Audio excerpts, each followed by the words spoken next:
ಮಹಾತ್ಮ ಗಾಂಧಿ ಹಾಗೂ ಮಾಜಿ ಪ್ರಧಾನಿ ಲಾಲ್ ಬಹದ್ದೂರ್ ಶಾಸ್ತ್ರಿ ಅವರ ಜಯಂತಿ ಹಿನ್ನೆಲೆಯಲ್ಲಿ ಪ್ರಧಾನಿ ನರೇಂದ್ರ ಮೋದಿ ಅವರು ಟ್ವೀಟ್ ಮೂಲಕ ಗೌರವ ಸಲ್ಲಿಸಿದರು. ಅಲ್ಲದೆ ರಾಜ್ ಘಾಟ್ನಲ್ಲಿರುವ ಗಾಂಧಿ ಸ್ಮಾರಕಕ್ಕೆ ಪುಷ್ಪ ನಮನ ಸಲ್ಲಿಸಿದರು. ಗಾಂಧೀಜಿಯವರಿಗೆ ಗೌರವ ಸೂಚಕವಾಗಿ ಖಾದಿ ಮತ್ತು ಕರಕುಶಲ ಉತ್ಪನ್ನಗಳನ್ನು ಖರೀದಿಸುವಂತೆ ದೇಶದ ಜನತೆಯಲ್ಲಿ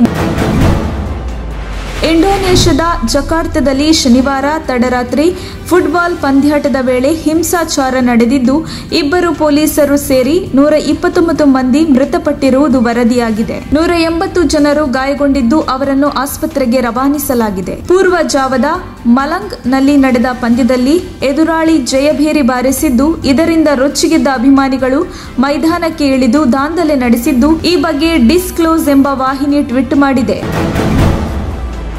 ರಾಹುಲ್ ಗಾಂಧಿ, ಸೋನಿಯಾ ಗಾಂಧಿ ಬೇಲ್ನಲ್ಲಿ ಇದ್ದಾರೆ. ಬೇಲ್ನಲ್ಲಿ ಇರುವ ಪಕ್ಷದಿಂದ ನಾವೇನು ನೈತಿಕತೆ ಕಲಿಯಬೇಕಿಲ್ಲ ಎಂದು ಬಸವರಾಜ ಬೊಮ್ಮಾಯಿ ಹೇಳಿಕೆ ನೀಡಿದ್ದಾರೆ. ಕಾಂಗ್ರೆಸ್ ಭಾರತ ಜೋಡೋ ಯಾತ್ರೆಗೆ ಜನಸಾಮಾನ್ಯರಿಂದ ಪ್ರತಿಕ್ರಿಯೆ ಸಿಗುತ್ತಿಲ್ಲ. ಬೇರೆ ಬೇರೆ ರಾಜ್ಯಗಳಿಂದ ಜನರನ್ನು ಕರೆತಂದು ರೋಡ್ ಶೋ ಮಾಡಲಾಗುತ್ತಿದೆ. ಇದೊಂದು ರಾಜಕೀಯ ಅಸ್ತಿತ್ವ ಉಳಿಸಿಕೊಳ್ಳಲು ಕಾಂಗ್ರೆಸ್ ಮಾಡುತ್ತಿರುವ ಶೋ ಎಂದರು.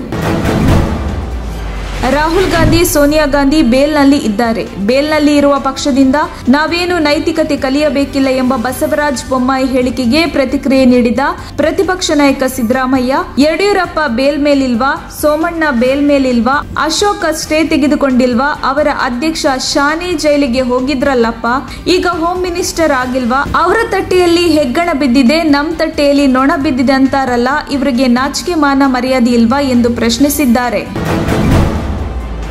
ಗಾಂಧಿ ಜಯಂತಿಯ ದಿನವಾದ ಇಂದು ನಂಜನಗೂಡಿನ ಬದನವಾಳು ಗ್ರಾಮೋದ್ಯಮ ಕೇಂದ್ರದಲ್ಲಿ ನಡೆದ ಭಜನಾ ಕಾರ್ಯಕ್ರಮದಲ್ಲಿ ಎಐಸಿಸಿ ಮಾಜಿ ಅಧ್ಯಕ್ಷ ರಾಹುಲ್ ಗಾಂಧಿ ಭಾಗಿಯಾದರು.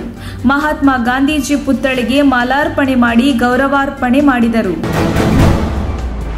ಉಡುಪಿ ಜಿಲ್ಲೆಯ ಕುಂದಾಪುರ ತಾಲೂಕು ತೆಕ್ಕಟ್ಟೆ ಗ್ರಾಮ ಪಂಚಾಯತ್ ವ್ಯಾಪ್ತಿಯ ಮಾಲಾಡಿಯಲ್ಲಿ ನಂದಿಕೇಶ್ವರ ದೇವಸ್ಥಾನ ಹಾಗೂ ಅಂಗನವಾಡಿಯ ಪಕ್ಕ ತೋಪಿನಲ್ಲಿ ಅರಣ್ಯ ಇಲಾಖೆ ಇಟ್ಟ ಬೋನಿನಲ್ಲಿ ಚಿರತೆ ಸೆರೆಯಾಗಿದೆ. ತಿಂಗಳ ಹಿಂದೆ ಈ ಚಿರತೆ ಮಾಲಾಡಿ ತೋಪಿನಲ್ಲಿ ಪತ್ತೆಯಾಗಿತ್ತು. ಸಾರ್ವಜನಿಕರು ಅರಣ್ಯ ಇಲಾಖೆ ಗಮನಕ್ಕೆ ತಂದಿದ್ದರು. ಅಂದಾಜು 4 ರಿಂದ 5 ವರ್ಷದ ಹೆಣ್ಣು ಚಿರತೆ ಇದೀಗ ಸೆರೆಯಾಗಿದೆ. ಡಿಕೆ ಶಿವಕುಮಾರ್ನ ಒಳಗೆ ಇಷ್ಟೊಂದು ಕಲಾವಿದ ಇರೋದು ಗೊತ್ತಿರಲಿಲ್ಲ.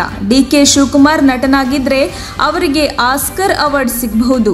ಬಣ್ಣ ಹಾಕದೆ, ಗ್ಲಿಸರಿನ್ ಹಾಕದೆ ಕಣ್ಣೀರು ಹಾಕೋ ನಟನೆ ಡಿಕೆ ಶಿವಕುಮಾರ್ಗೆ ಒದಗಿ ಬಂದಿರುವುದು ಬೈ ಬರ್ತ್ ಬಂದಿರಬೇಕು. ಹೀರೋ ಆಗೋ ವಯಸ್ಸು ಹೋಗ್ಬಿಟ್ಟಿದೆ, ವಿಲನ್ ಆಗೋಕೆ ವಯಸ್ಸಾಗಿದೆ. ನಟನಾಗಲು ಪೋಷಕ ಪಾತ್ರ ಸಿಗಬಹುದು. ಈಗ ಕಾಂತಾರ ಮೂವಿ ರಿಷಬ್ ಶೆಟ್ಟಿಗೆ ಕಾಂಪಿಟೇಟರ್ ಹುಟ್ಟಿಕೊಂಡಿದ್ದಾರೆ.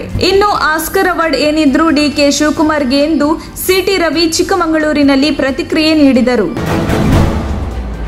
ಸೋಮವಾರ ಭಾರತ ಐಕ್ಯತಾ ಯಾತ್ರೆಯ 4ನೇ ದಿನದ ಪಾದಯಾತ್ರೆ ಮೈಸೂರಿನಲ್ಲಿ ನಡೆಯಲಿದ್ದು, ಎಐಸಿಸಿ ಮಾಜಿ ಅಧ್ಯಕ್ಷ ರಾಹುಲ್ ಗಾಂಧಿ ಜೊತೆ ಎಐಸಿಸಿ ಅಧ್ಯಕ್ಷೆ ಸೋನಿಯಾ ಗಾಂಧಿ ಹೆಜ್ಜೆ ಹಾಕುವ ಸಾಧ್ಯತೆಗಳಿವೆ. ಇಂದು ರಾತ್ರಿ ಮೈಸೂರಿಗೆ ಆಗಮಿಸಲಿರುವ ಸೋನಿಯಾ ಗಾಂಧಿ ಅವರು ನಾಳೆ ಕಾರ್ಯಕ್ರಮದಲ್ಲಿ ಭಾಗಿಯಾಗಲಿದ್ದಾರೆ.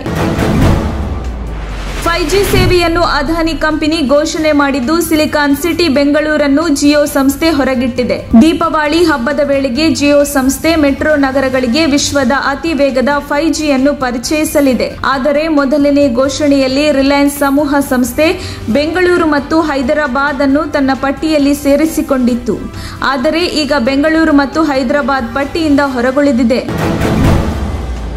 ಭಾನುವಾರ ಸರಣಿ ಟ್ವೀಟ್ಗಳ ಮೂಲಕ ಸಿಎನ್ ಅಶ್ವಥ್ ನಾರಾಯಣ ಅವರನ್ನು ಎಚ್.ಡಿ. ಕುಮಾರಸ್ವಾಮಿಯವರು ಪ್ರಶ್ನಿಸಿದ್ದಾರೆ.